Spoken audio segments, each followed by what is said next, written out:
और हम लोग नहीं चाहते हैं कि कोई यहाँ रोजी कमाने के लिए आया है, जैसा अगर मैं हूं या दूसरा हो, जब तक इजाजत। दोस्तों पहले आप ये प्रूफ देखें, इसलिए आपको प्रूफ के तौर पे जो रूल है, जो नियम है, आपको बताने वाला हूं, क्योंकि बहुत बड़ी खुशखबरी है और बहुत इंपॉर्टेंट खबर आपके साथ शेयर करने वाला हूं। सैलरी से रिलेटेड इतनी बड़ी अपडेट है, इतनी बड़ी खुशखबरी है कि आप भी सुनोगे तो आप जो गवर्नमेंट को सलाम करोगे, सलूट करोगे, क्योंकि यूएई गवर्नमेंट ने क्लियरली अपडेट जारी करके बता दिया है और ये रूल के बारे में समझा दिया है। दो इंपॉर्टेंट अपडेट है, दोनों अपडेट के ऊपर आपसे बात करने वाला हूं। तो चलिए स्टार्ट करता हूं, बताता हूं अपडेट के बारे में। तो जैसा स्टार्टिंग के क्लिप में आपको दिखाया और बेसिकली आपको जो स्क्रीनशॉट पर भी एक जो गल्फ न्यूज का जो रिपोर्ट है, गल्फ न्यूज का जो अपडेट है, जस्ट ये अभी अभी आया है और इस अपडेट के माध्यम से मैं जो आपको बताया, जो इन्फॉर्मेशन दिया, वो राइट इन्फॉर्मेशन है, क्योंकि गवर्नमेंट खुद इसे पब्लिक किया है और खुद इस न्यूज को जो ऑपरेट करती है गवर्नमेंट सारा चीज़ देखती है, क्योंकि यहाँ पे दो ही न्यूज़पेपर के हिसाब से ही जो भी गवर्नमेंट का रूल आता है, जो भी नियम आता है, जो भी अपडेट आता है, खलीफ टाइम्स के थ्रू और गल्फ न्यूज के थ्रू। तो गल्फ न्यूज में जस्ट ये अभी अभी का अपडेट है और इस अपडेट में बताया गया है, क्योंकि आपको मालूम है कि जस्ट ये रमज़ान शुरू होने ही वाला है। तो रमज़ान शुरू होने से पहले गवर्नमेंट ने एक बड़ा ऐलान किया है, बड़ा अपडेट जारी किया है और इस अपडेट में बताया गया है, क्योंकि जब भी रमज़ान स्टार्ट होता है तो रमज़ान में बहुत सारे नियम कानून, यूएई में जो लोग रहते हैं उनको पता है कि बहुत सारे नियम कानून बदले जाते हैं, बहुत सारे नियम कानून के थोड़ा डिफरेंट हो जाता है। आम दिनों में जो यूएई रहता है और ऐसे जो रमज़ान के दिनों में यूएई रहता है वो थोड़ा डिफरेंट हो जाता है। जैसा मैं बताया, जो वहाँ पे काम करते हैं कामगार, उनको पता है यूएई के रूल के बारे में, यूएई के नियम के बारे में। तो इस अपडेट में बताया गया है, इस खबर में बताया गया है, क्योंकि जैसा आपको मालूम है 2 दिन पहले भी न्यूज़ में मैं आपको बताया था कि यहाँ पे यूएई के अंदर, क्योंकि जितने भी मुस्लिम कंट्री है, ओमान, कतर, सऊदी, बहरीन और भी जितने भी मुस्लिम कंट्री है, वहाँ पे ये तरह का रूल नहीं है, क्योंकि जो लोग वहाँ पे रोज़ा रहते हैं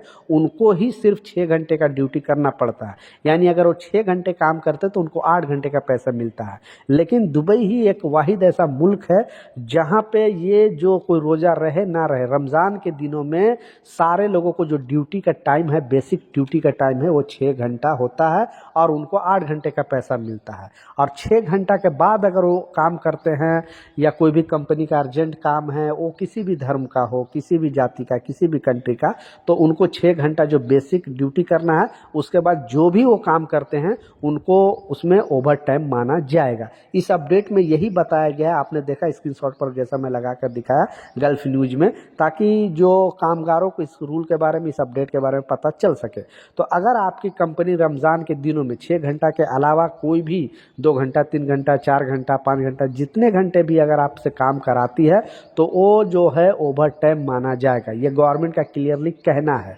और उसका जो गिनती है, यानी जो उस ओवर टाइम का गिनती है, जो नॉर्मली ओवर टाइम है, उसके हिसाब से होगा। यानी 1 घंटा अगर आप काम करोगे, यानी 6 घंटा आपने काम कर दिया, 7वां घंटा, 8वां घंटा, 9वां घंटा, वो जो 1 घंटे के हिसाब से जो काम करोगे उसका जो 1.25 घंटा का पैसा मिलेगा। 2 घंटा काम करो तो 2.5 घंटा पैसा मिलेगा। इस तरह से जितने घंटे काम करोगे आपको उस हिसाब से पैसे मिलेगा। और दूसरा इस चीज़ में भी मेंशन किया गया है कि अगर आप 10 बजे के बाद, यानी रात में 10 बजे के बाद अगर कोई भी कंपनी का अर्जेंट कुछ काम है और काम कराती है, तो उसके बदले में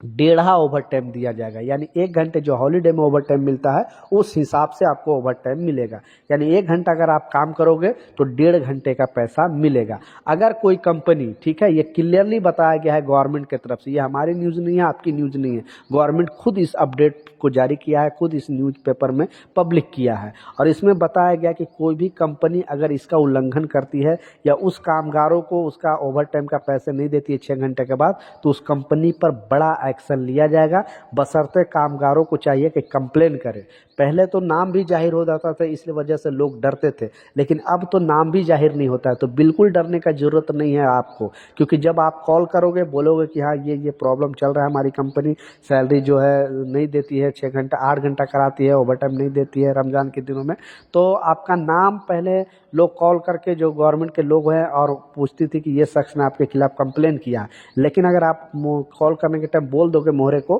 कि नहीं हमारा नाम जाहिर नहीं होता है, क्योंकि पिछले साल ही 17,000 लोगों ने ऐसे लोग कंप्लेन किया था जिसका नाम गुप्त रखा गया था। फिर मोहरे की टीम, इंटरनल टीम आएगी, चेक करेगी और उसमें सच्चाई पाई तो कंपनी पर बड़ा एक्शन लेगा। लेकिन अगर आपने कोई झूठी रिपोर्ट लिखवा दी और कुछ गलत झूठ बोल दिया तो फिर उल्टा आप फंसोगे, इसलिए इस बात का लाजिम ख्याल रखना। दूसरा और लास्ट जो अपडेट है, क्योंकि मुझसे जो लाखों लोग जुटे हुए हैं, आपने देखा मेरा चैनल पे कितना सब्सक्राइबर है, 2 चैनल है मेरा, तो लाखों लोग मुझसे जुड़ा हुआ है। बहुत सारे लोग मुझे कमेंट करते हैं, इंडिया से भी, पाकिस्तान से भी, बांग्लादेश, नेपाल से, बहुत सारे कंट्री से मुझे कमेंट करते हैं, क्योंकि खुद मैं यहाँ पे 14 से 15 साल लगभग यूएई के अंदर जॉब किया हूँ, जॉब पर काम कर रहा हूँ, तो मुझे यहाँ की रियलिटी के बारे में पता है कि एक्चुअली यहाँ पे रियलिटी चल क्या रहा है। तो लोग बोलते हैं कि हम वेल्डर हैं, हम इलेक्ट्रिशियन हैं, हम प्लम्बर हैं, हम एसी टेक्नीशियन हैं, तो हम यहाँ पर अगर आए पहली बार तो हमें कितनी सैलरी होनी चाहिए। तो मेरा मानना है कि महंगाई के हिसाब से अगर मेरी बात में सच्चाई होगा तो प्लीज़ इस वीडियो को